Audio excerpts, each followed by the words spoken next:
ઓમ શાંતિ મિત્રો, આજે આપણે વધેલી રોટલીમાંથી ચૂરમું બનાવવાનું છે। જો બાળકોને શાક ભાવતું ન હોય તો તમે એને ચૂરમું આ રીતે તમે બનાવી શકો છો। તો આ ચૂરમું લાડવા જેવું થાય છે। તો મેં 3 રોટલી લીધી છે, એને આપણે ક્રશ કરી લેવાની છે ચોપરમાં। પહેલાં આપણે મોટા મોટા બટકા કરી લઈએ।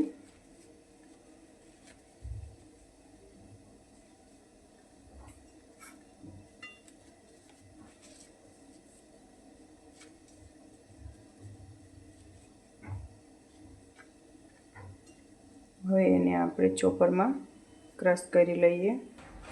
જો મેં આ ચોપરમાં ક્રશ કરી લીધું છે।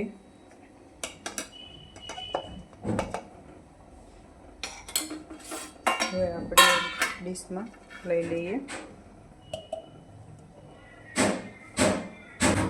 ચાલો આપણે આ ભૂકો કરી વાળો છે। હવે મેં ગોળ લીધો છે, 2 ગાંગડા લીધો તો એને મેં ક્રશ કર્યો છે અને ઘી લીધું છે। ઘી આપણે 3 થી 4 ચમચી જેટલું નાખવાનું છે।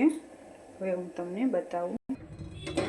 બાઉલ મૂક્યું છે, હવે એમાં આપણે ઘી નાખીશું।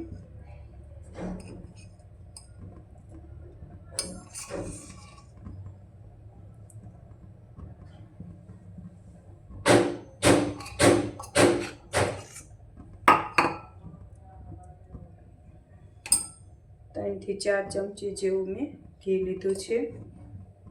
હવે આપણે એમાં ગોળ નાખવાનો છે।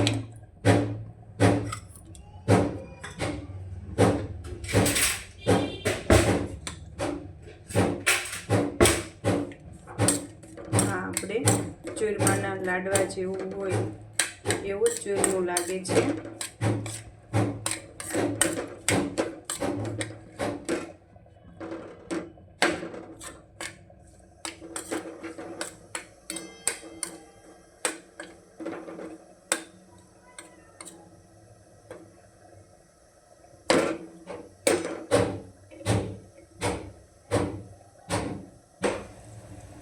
જો આપણે ગોળ ઉકળવા લાગ્યો છે।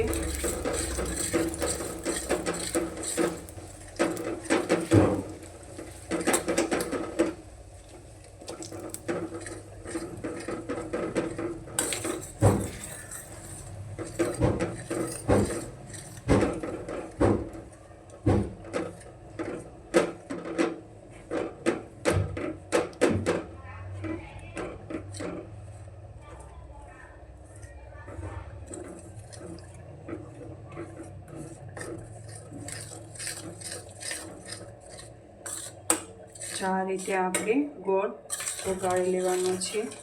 હવે એમાં આપણે જે આ રોટલીનો ભૂકો કર્યો હતો એ એમાં મિક્સ કરી લઈએ।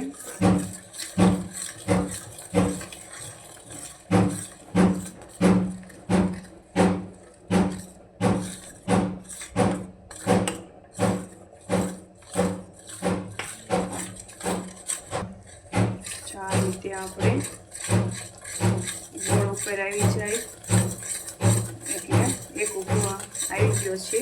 હવે આપણે મસ્ત ગોળ આવી ગયો છે। હવે આપણે આમાં જે આ રોટલીનો ભૂકો કર્યો હતો એમાં નાખી દઈશું। તો આપણે ચૂરમું રેડી થઈ ગયું છે। હવે આપણે એને મિક્સ કરી લઈએ। ગેસ બંધ કરી દેવાનો છે।